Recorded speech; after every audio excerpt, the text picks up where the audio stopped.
¿Eres?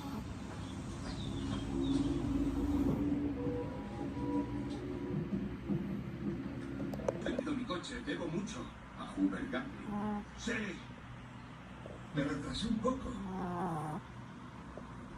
Un tío me retorció la muñeca, me golpeó contra la pared. He pasado la noche en el hospital. He salido hoy después de...